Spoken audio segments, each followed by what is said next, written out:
नजर डालते हैं आज के विस्तारित समाचारों पर। कछार जिले के बदरपुर घाट क्षेत्र में लगभग 13 करोड़ रुपए की मार्फिन नशीले सामान जब्त किया गया है। श्रीभूमि व कछार पुलिस के मिलीजुली प्रयास के चलते तथा 38 असम राइफल्स के जवानों के प्रयास के चलते 10 करोड़ रुपए की नशीले सामान जब्त किया गया, जिनमें से एक व्यक्ति को गिरफ्तार किया गया। सूत्रों के अनुसार बदरपुर घाट क्षेत्र में तलाशी के दौरान खुफिया सूचना के आधार पर एक वाहन के फ्यूल टैंकर में सीक्रेट चैम्बर में इन सामानों को रखा गया था और इस नशीले सामान का वजन लगभग 8 किलो 224 ग्राम बताया जा रहा है। 5 ग्राम क्षेत्र के रहने वाले एक आरोपी दूला राजा नाम के एक व्यक्ति को इस संदर्भ में गिरफ्तार भी किया गया है। सूत्रों के अनुसार श्रीभूमि जिले के एसएसपी लीना दोले, दुई जिले के पुलिस आधिकारिक व 38 असम राइफल्स के कार्यकर्ता और दूसरे हस्तियों की मौजूदगी में इस दिन यह सामग्री उद्धार किया गया। पकड़े गए नशीले सामान की कीमत लगभग 13 करोड़ रुपए बताया जा रहा है।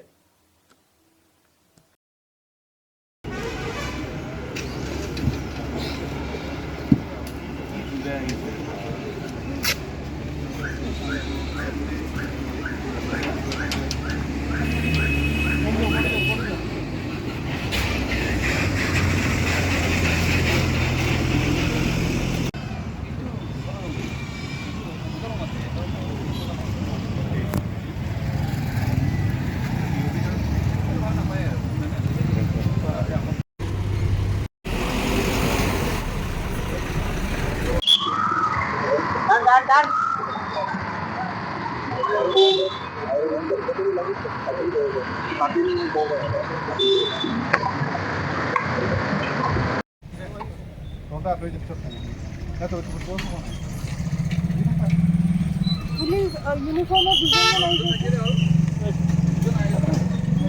এফালে আছে।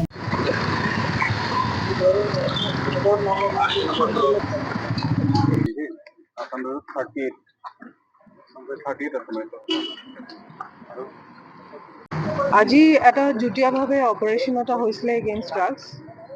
তাতে আসাম ৰাইফলছ, কাছাৰ পুলিচ আৰু শ্ৰীভূমি পুলিচ মিলি আমি এটা ড্ৰাগছ অপাৰেশ্যন এটা কৰা হয়, য'ত 8.224 কিলো মৰফিন চিজ কৰা হয়। এখন ইনফৰ্মেশ্যন পোৱা মতে এখন বলেৰো গাড়ী আহি আছিলে। বলেৰো গাড়ীটো আমি ইণ্টাৰচেপ্ট কৰাৰ পিছত বলেৰো গাড়ীখনৰ চাৰ্চ কৰোঁতে এইটো ফুৱেল টেংক যোনটো আছে, ফুৱেল টেংকত হিডেন চেম্বাৰ বনোৱা আছিলে। হিডেন চেম্বাৰৰ ভিতৰত ড্ৰাগছখিনি ৰখা গৈছিলে। আমি আমাৰ ড্ৰাগ ডিটেকশ্যন কিট দি যেতিয়া টেষ্ট কৰা যায়, সেইটো মৰফিন বুলি ওলাইছে।